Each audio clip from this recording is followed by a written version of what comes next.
Welcome to Thrivology Lab podcast, where we explore the science, philosophy, and practice of thriving. Our goal is to help you create a happier and healthier life through education, application, and transformation. Your co-hosts on this journey are Phil Dunwoody, that's me. And Neil Utterback, that's me. Phil and I are both on the faculty at Juniata College, where we teach courses to promote human thriving and well-being. Today's topic is living purposefully in alignment with your values.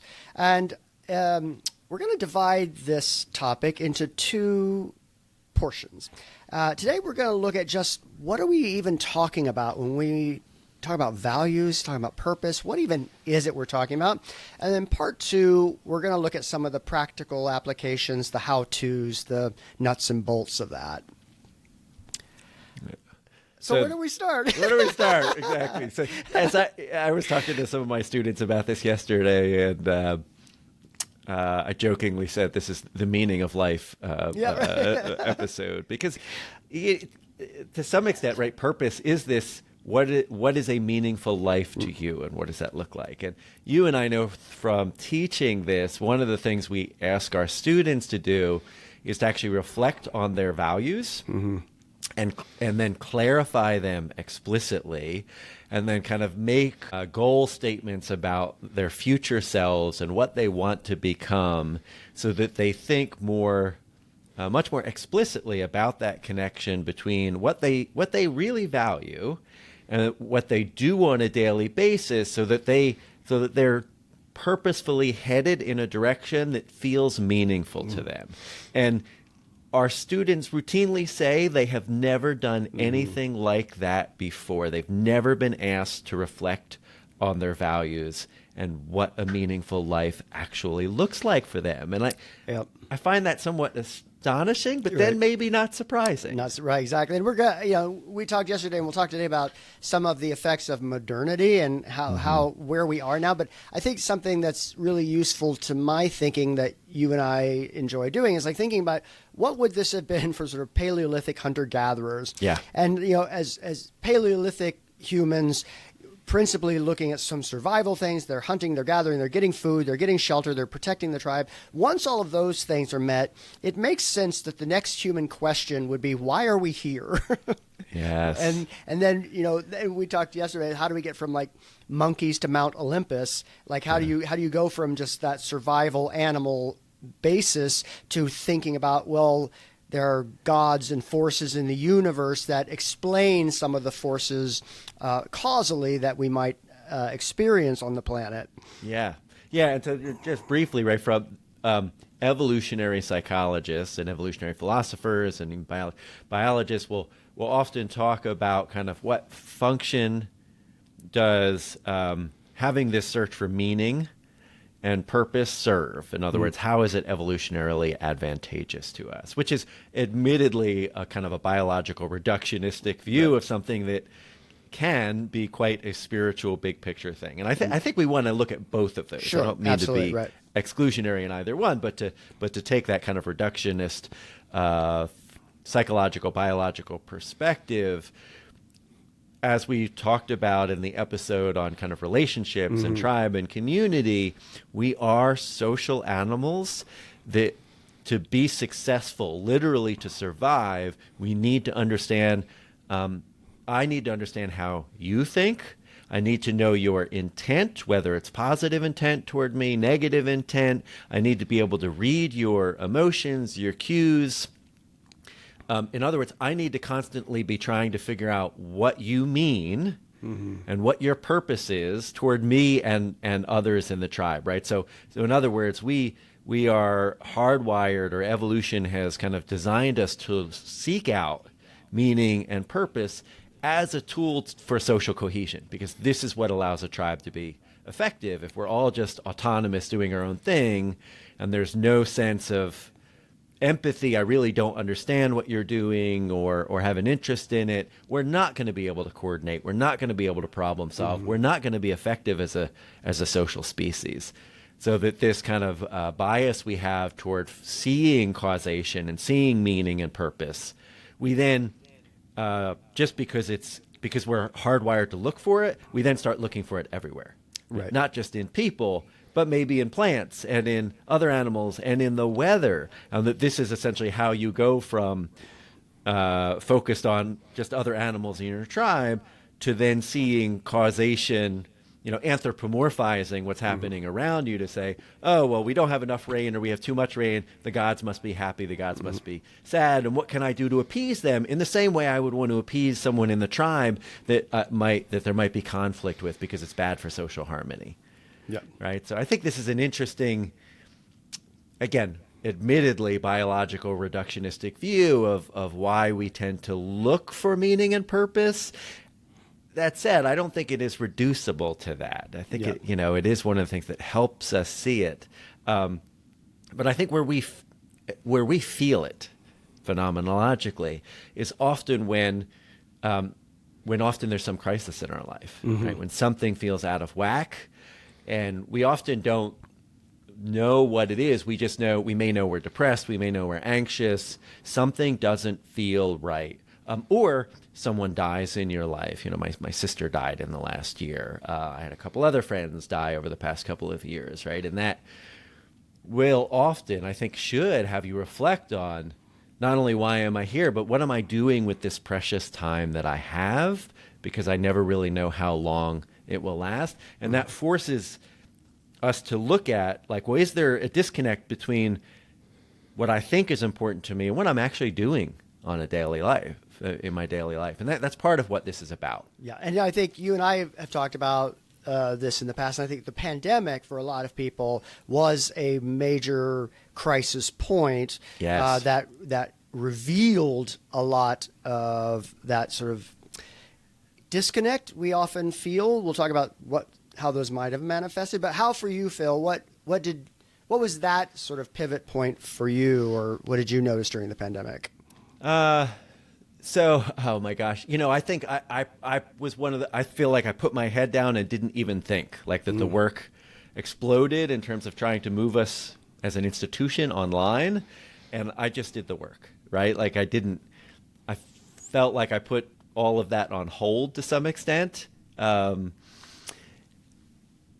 then over time, I think what we saw nationally, right, this the quiet quitting, the great resignation, was all this, like, well, you have you're being exposed with reminders of death on a regular basis, and then asking, like, what am I doing with all my time? And so while I was kind of, I'll say, grinding, right, with in front of my computer nonstop with trying to survive this transition, because we're not an online institution, right? For those of you who don't know, we teach at Juniata College. It's a residential liberal arts college. Like everyone else, suddenly everything was online. Well, we were not set up for that. And then through that period of, I'll say, grinding, one of the things I noticed was the absence of relationships. And what I mean by that, I see people in the hallway at work. When I go to meetings, we have small talk before and after meetings. And those are the social bonds. That's actually what builds friendship and connection.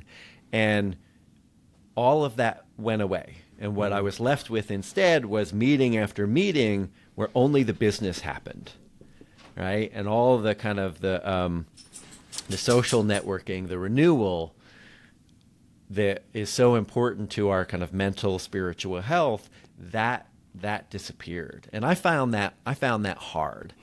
And I did also start to wonder, once I got through that, I did start to think about the number of hours I was working in my life. I was doing more administrative roles.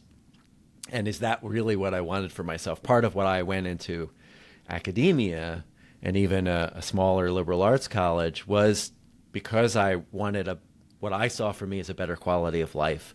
I wanted to preserve more time for contemplation, more time for leisure, during the summer and other times. But instead, somehow I wound up, and we'll talk about this, I found myself in the dark wood of error, right? In that I was instead constantly responding to email, constantly in meetings, working into the evenings and every weekend.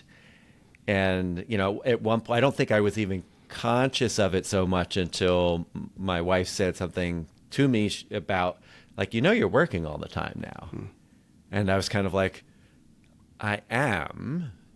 And that would be okay if I felt fulfilled and satisfied, but instead I was starting to feel burnout and empty. Yeah.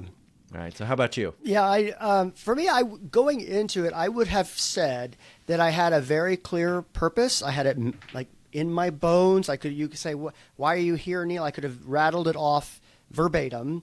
We'll talk about verbatim of what, Neil, but later. But like I knew it, and I would have otherwise said I was happy with it, or thought I was. But oddly enough, during the pandemic, when all of the things were limited, when the availability, I wasn't missing the things I thought I would have been missing, and instead I was missing some other things that I would have thought were less important to me. And so I began just really interrogating that for myself, and like, why was that the case? And I think the other thing that happens, and we're going to talk about this a lot more too, like that sense of ought to and supposed to. Yeah. And I think that some of what I had crafted in that sort of pre-purpose was kind of rooted in a sense of, I'm supposed to do this, or I ought to do this. Yeah. It wasn't really being driven by things I valued. Maybe that there was something even maybe performatively valuable about them, that I wanted other people to recognize these things are valuable to me. And culture told you it was a good thing. It was what good people do. Right. Yes. And instead, when I really started getting, when again, as you pointed out, that sense of whether it was actual death or just that something may not be again. Yeah. I began to really highlight certain things and discard other things. So concretely, what were some of the things you thought you would miss that you didn't, and vice versa? So I got really into Spartan races, and I love Spartan races, and they're so much fun. They're just like an adult playground. And I was, super into fitness, and I still am. But there was something about it that, and I was framing myself. I was beginning to frame myself as a sort of a competitive athlete, and I was beginning to do well enough in the Spartan races, sort of at an amateur level, that I thought if I really took this seriously, I might be able to make something of this, even peripherally. Just I was seeing some successes, and so I was starting to really dig into that and build that as an identity, as a marker. But I had surfing and just sort of other well-being practices like mindfulness that certainly were part of my that other sort of competitive side of things, but they were like at the bottom, like they were the afterthought. And now I've sort of flipped it. So like the well-being stuff, the surfing, the time in nature, and like really, obviously Spartans are very much in nature, but it's a very different experience from say surfing. So I would say that just sort of flipped for me. And I'm still sort of working through why and how I got there. It sounds like you de-emphasize the competition part. Yeah, right. And more, I'm doing this because I enjoy it. Enjoyment, and yeah. it's good for me. Yeah. Not to put words in your mouth, but that's... No, right. Is that right? I think so. I think that, I think that goes to that cultural thing. Yeah, The joy and the pleasure and the fun of life, often it's like, well, you should be working. You should be doing something serious. Surfing is not serious, right? Unless you're a competitive surfer. So like just doing the Spartan races for fun, or just doing fitness because I enjoy it, suddenly wasn't sufficient for me. I had to be competitive. I had to show that I was making advancements in this. Well, and this is I think how culture influences kind of our daily activities, because we get rewarded by our culture for some activities, and we find that reinforcing. Again, we are social animals, and so we're very sensitive to signs of approval. right? From our in groups. And so when we get those rewards, which it sounds like you were getting the sense of achievement, that increases the likelihood that you're going to do those things in the future. You're like, oh, okay, I'm good at this. I'm being recognized for this. That becomes rewarding, and so you want to do more of it. And I would say actually similarly in that my administrative experience, I was doing some stuff. I was being told I was good at it. I was giving more responsibility, and I was going further and further down that path that while it was being rewarded culturally, may or may not have actually been kind of true with my inner self. I don't think you always know that, though, until you're there, right? This is, again, back to the lab part, Thrivology Lab, right? You try things out, you find out what works, what doesn't work, you reevaluate. Well, and that reminds me of something I was thinking about after our talk yesterday, and like something I always bring up to students. Like even tomorrow, I have or Saturday, I have a exploratory session for students who are looking for colleges, and some of them don't know what they want to do. And even for young people, the idea of an exploratory pursuit in college is very looked down on, even though it's incredibly rewarding. And there's a fantastic book by David Epstein called Range, and in it he looks at people who specialize early or people who explore a lot early. And so he starts with two paradigms. He looks at Tiger Woods and Roger Federer. And if you know anything about either athletes, Tiger Woods, as soon as he was old enough to hold a golf club, his father was like golf, golf, golf all day long every day. And so people thought, well, that's the way to success. You specialize early, you specialize hard, and you go at it. That's all you do. And then Federer, his mother was a tennis coach who refused to coach him. So he sort of dabbled around in all these sports until he finally found his way to tennis and was able to apply that knowledge cross sport to innovations in his performance in tennis. And so what Epstein does is looks at across disciplines, sports, military, business, education, the arts, music, you name it. It says of the most successful people in the world, were they specialists or did they diversify? And across the board, people who dabble, what he calls sampling, do better in the long run. Here's a quote from his book, Range. Eventual elites typically devote less time early on to deliberate practice in the activity in which they will eventually become experts. Instead, they undergo what researchers call a sampling period. And so even as, like, for me, and I think for you too, we've talked about being tinkerers. And I think that it's both and, like having a clear sense of and being able to articulate your values and your purpose points the ship in a particular direction. Yeah. But it's also okay to turn the ship.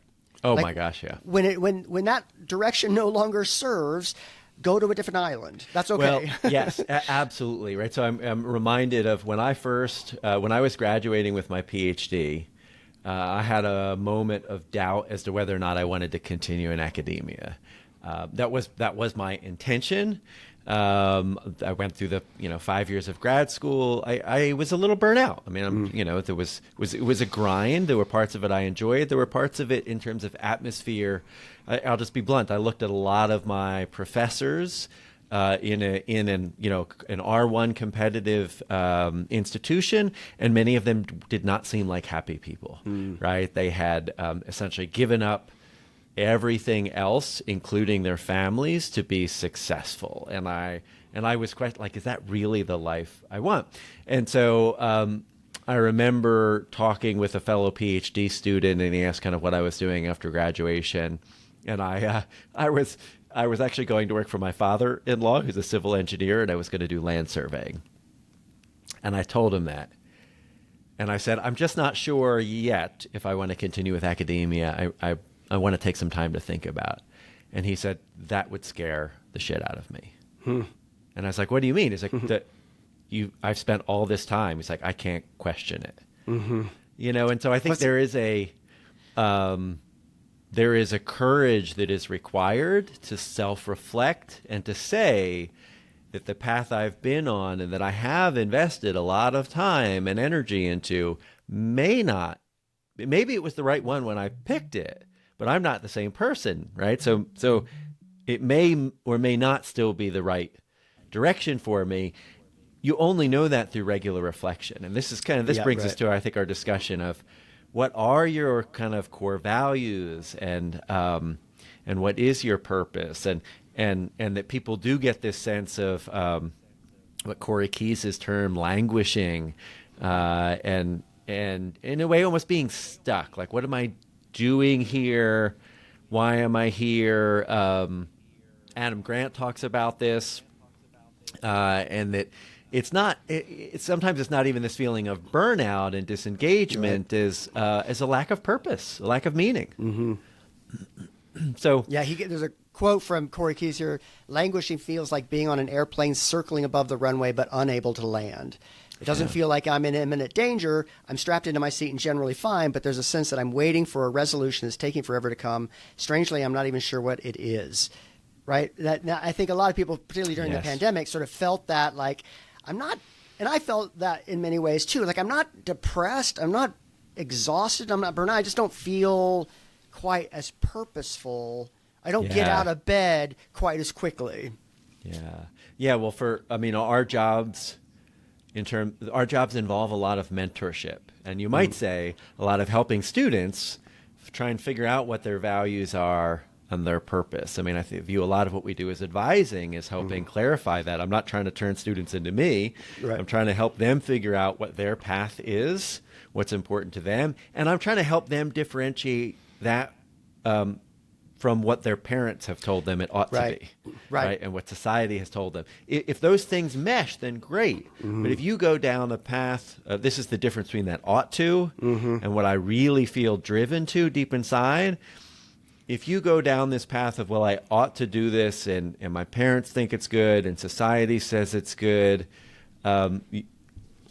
you may find it very unrewarding.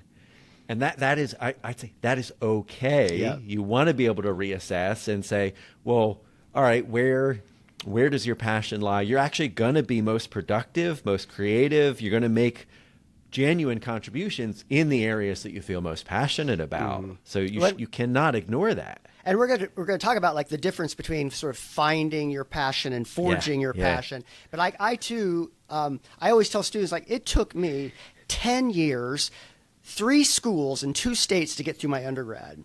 And in that time, I also did an internship with Disney. I joined the Army. I was wandering all over the place. And there was this pressure from parents who were very supportive otherwise. The culture says you're supposed to go to college. You're supposed to do X, Y, Z. And I just didn't. It just wasn't right for me at that time. And had somebody just said, you know what? Take the weekend and just journal and reflect on this, meditate on this. What do you really want? And if somebody said, like, it sounds like, because if I'd done that, if I had taken the time to do that in those 10 years, I would have found that I just want to wander a little bit. I wasn't opposed to learning. I was opposed to school in a formal sense. But I loved going to museums. I loved reading. I loved learning new things. I just didn't like the formal structure of school at that time. And if someone had truly advised me, they would have said, pack your backpack and just go wander around for a year. But that's not something our culture supports. It supports moving directly into the workforce. You've got to be productive. You're supposed to do these things. Yeah. And this is, So you brought up a lot of things there, right? So one, I hear kind of this, that you need to actually be intentionally reflecting on your values to have a sense of what they are and where you should be headed. That if you're just kind of acting and all these forces about what you ought to do you have some practice, journaling, meditation, mindfulness, where you are deliberately thinking about what's important to you so that you can try and head in a direction that involves more of those things, right? So core values are supposed to be these things that are guides for action in our lives, for behavior. If I think of, I will say some of the things I see in you, right? In that, you are very disciplined. I see that as a core value. You're incredibly creative, right? I've worked with you in a number of scenarios, and you're willing to kind of let's blow it up and imagine new things from the start, and I love that about you. And you also very much value kind of fitness and well-being and your health and whatnot. And so just some of the things I see. knowing that, I think, helps you make decisions about, well, what things should I say yes to? What things should I say no to? Because they may take me in a direction that helps me develop those, or they may take me in a direction that neglects those. And I see in you, like, you love nature, you love being in nature, connecting with nature, your sense of justice and fairness and the standing up for, and the courage to stand up for that, your curiosity, your learning, like, you're always asking those questions, hard questions, and that courage to have the difficult conversations I see in you, and I see that in your teaching, I see that in your life. But like, yeah, I think both and, right? Like, can you, and I think you asked this yesterday, like, what is the way in which you reflect on those internally, and then what is the external reflection? Like, what would other people say about you? And maybe that's a trusted mentor, a trusted therapist, a trusted friend, like somebody who knows you and isn't afraid to tell you these things. And, where are those overlaps and where are those disconnects as well? Yeah, it's a great question. It's one I try and come back to myself regularly, is to ask what I think is important to me, what are my values, and then to ask myself, if someone else, and I forget where I first heard this, but if someone else was observing me, and let's just pick a time period, the last month of my life or the last 2 weeks, and they were to infer my values based on how I spent my time, what would they say? And I think that's a great exercise, because it makes you really think about, do the things I'm doing on a daily, weekly, monthly basis, do they actually reflect the things that I think are important to me? And I think they could be wrong in either direction. You said this about your experience with COVID. I thought these were important, but when they went away, I didn't miss them, right? So it's not to say that what you think are your values are always the right one, actually, right? It might be that what you're living is more true, but it might not be. And I think that's where the introspection, the reflection is really important for bringing life, your practice, and your values into alignment. And some of those, one of the exercises we'll talk about on the next podcast is like a sort of a detailed worksheet that we take our students through as well. And it has a whole bunch of possible values on there. And they'll say things like, I value all of these things. Yeah. And then you've got to like pare those down, which is also to say that, sometimes those values are still in you, but other ones come to the surface. So that, for me, was part of what happened in COVID. Other things sort of became more important. It's not that the other things weren't important. There might have been, and that goes also to that performative, like, how can we live our values and what would other people see, not in a performative way. So we're not trying to perform the values for other people, but we're just living them and having a trusted external person reflect on those for us. But yeah, and then just to piggyback on that, right? So Schwartz is one of the big people in the kind of psychology researching values, and he defines them: desirable trans-situational goals varying in importance that serve as guiding principles in people's lives. But to your point, and this is why I brought it up, in the abstract, we all say we approve of values. Right. But what the real test is when they are in conflict, which ones win out. And that's the only way you know about the hierarchy, right? So I went through graduate school. 2 other people in my lab graduated roughly the same time as me. They both went directly into industry and started out making about double what I started at in academia. I knew I was trading some kind of extrinsic rewards, money in that case, for things that valued intrinsic to me. I felt called to be a teacher, and I valued more time to reflect. I wanted to live kind of that life of a scholar, if you will, right, where you have more time to read, you have more time to think, and you teach. That was a trade-off of 2 things. Like, don't get me wrong, I want the money. I want the nice things that the money gets me, but it is a trade-off, and I have to decide which one wins out. You pinged something for me that's, I think, really important. That idea of what I'm being called to. Yeah. That calling, and who is calling? Well, it's essentially there's an inner voice saying this is important. But the thing about that inner voice is that we have to get, it's a very tiny voice sometimes, and we have to get very quiet and still to hear it. And that's where that reflection and journaling can be so important, because I hear this whisper in the wind. What is it trying to tell me? And life is really loud and noisy. It's all chaos and stimuli and all do, go, go, go. And if we just listen to the external noise, it's very hard to hear that little voice inside. I think it's an excellent point. You mentioned my love of nature. That honestly is part of why, because that is where I hear that inner voice most clearly. When I spend time in nature, and the more time the better, all those distractions start to drift away, and I feel more centered, I feel more peaceful, I feel like I have a better sense of who I am and what I actually value and what's important to me. Yeah, and thinking about that from sort of, this is from Greg McKeown's book, Essentialism, like if I'm I sort of in the abstract value all these things, how can I reduce that to like the things to that voice, to the things that are most essential to me? And so what he also talks about, both in a sort of practical sense and an internal sense, is that disciplined pursuit of less. And it reminds me of the 20th century industrial designer Dieter Rams, who worked for Braun, the German company, who most people will know from the sort of electric razors and stuff. But he had a design philosophy that in German was weniger aber besser, which is less but better. And so the idea was you don't do more, you do the simple things and you do it really well. And companies like Apple have taken that and adapted it in their own technologies as well. But I think about that from core values as well. Like, I don't need to do sort of divide my time and energy amongst 20 things.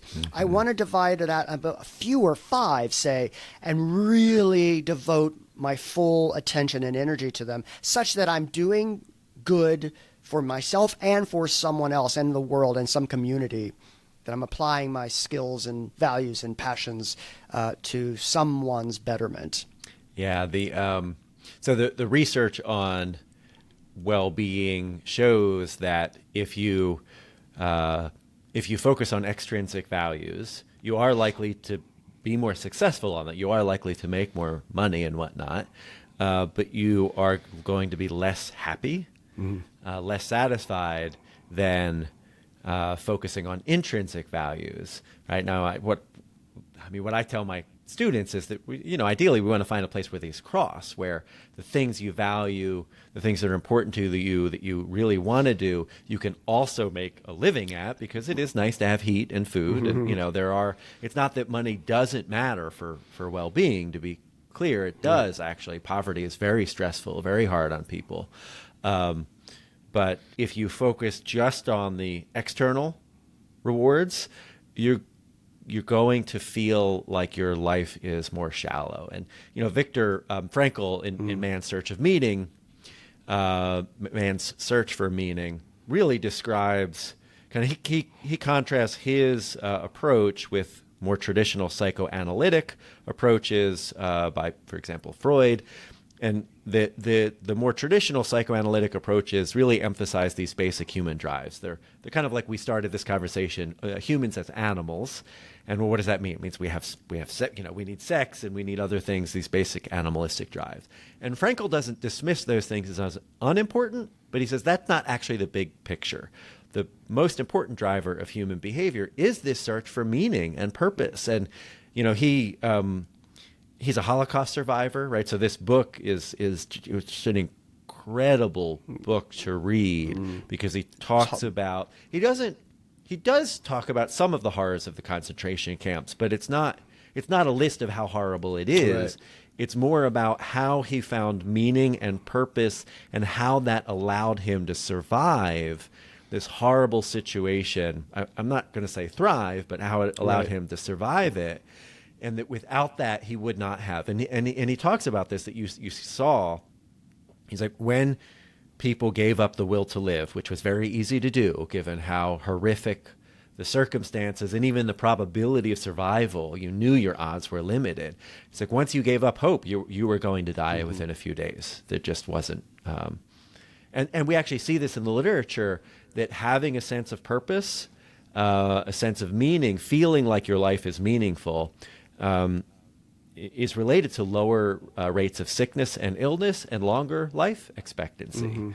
And we also see when, sometimes when a spouse dies and someone seems to almost give up, it's like their life has no purpose without their life partner, that happens as well. And we see that even in some cases of retirement, when the thing that had been driving someone's sense of purpose is no longer there, and they don't have something scaffolded in place post-career to give them that sense of purpose, suddenly the body seems to kind of let go and give up.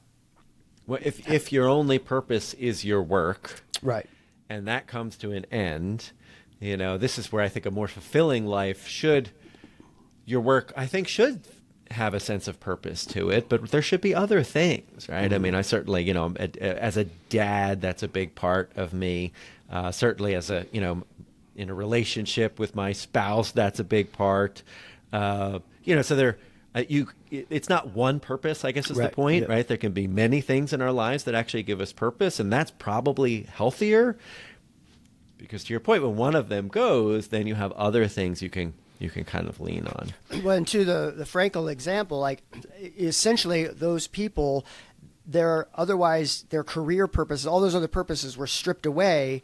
And so, the people that were able to maintain hope zeroed in on other family, other things they love. He recounts stories of holding sort of cabarets and talent shows within the camps, the prisoners holding those things, because they were fueling this horrific situation with a sense of hope that the Nazis were able to take some things from them, and they said, what you can't take is my will and my passions and my internal life and the things I find purposeful, and can't take away your agency. And this is this is something I do also talk very directly with students about, and even my children.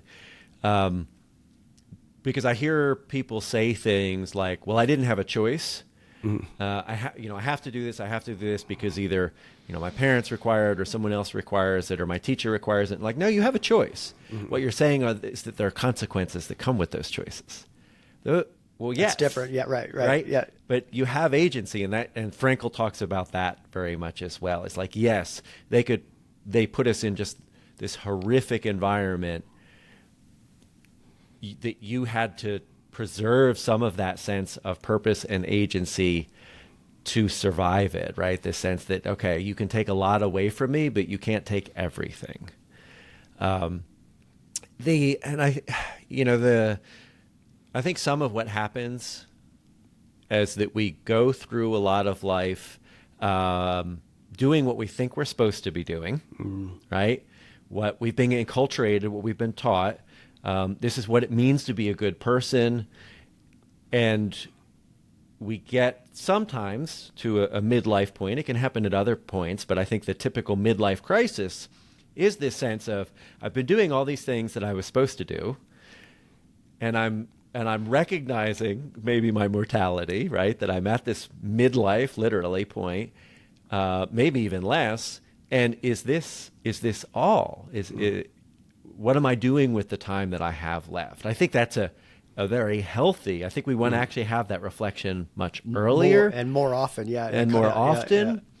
And not to say that we want to switch from being focused on culture to being selfish. That's not what I mean, because I think actually when we think about what is most important to us as individuals, it is actually often our relationships with other people, right? So it's when a loved one dies, for example, that we think, well, why didn't we get together more, right? Why didn't we spend more time doing things together? Well, and often the immediate recipe, if you're feeling like just depressed and lethargic and unmotivated and unpurposeful, the best recipe is go help someone else. Yeah.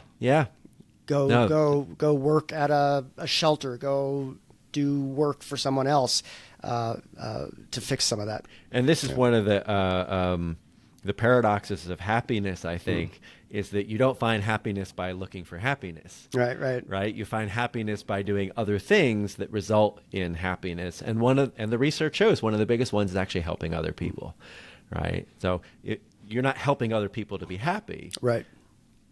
A But byproduct, But that is actually the byproduct.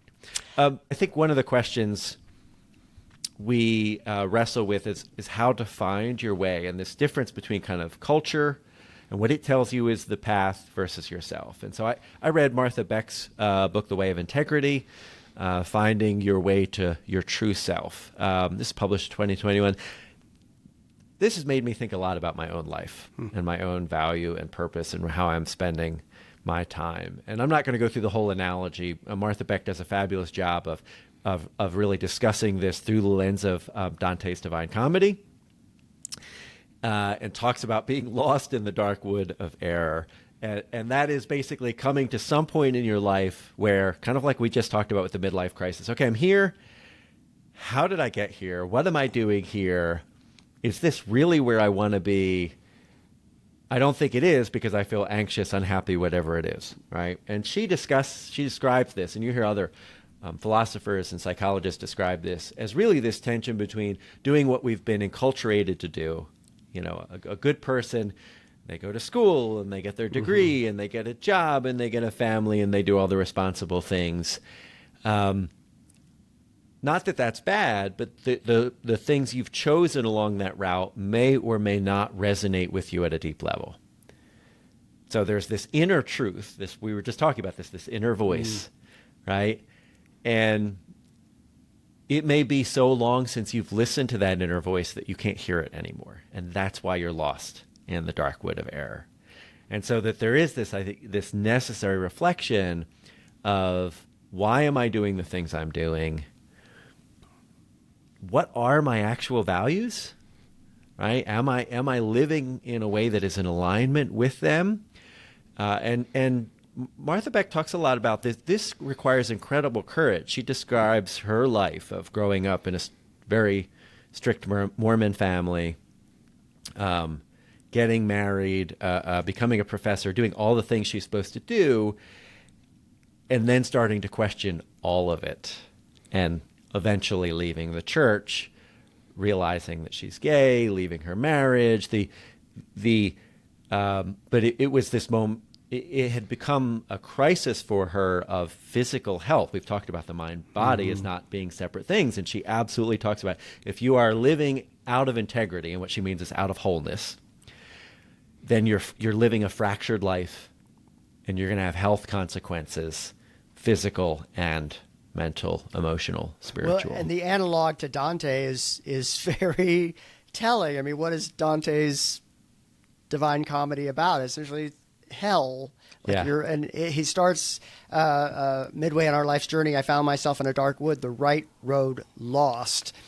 And that is a hell to live if you don't know why you're on a road, what road you're supposed to be on, and how many of us are living in that dark wood. Yeah. So maybe this is a good place to break for part 1 of this. I don't know what episode we're on now. 9, 10, somewhere in there.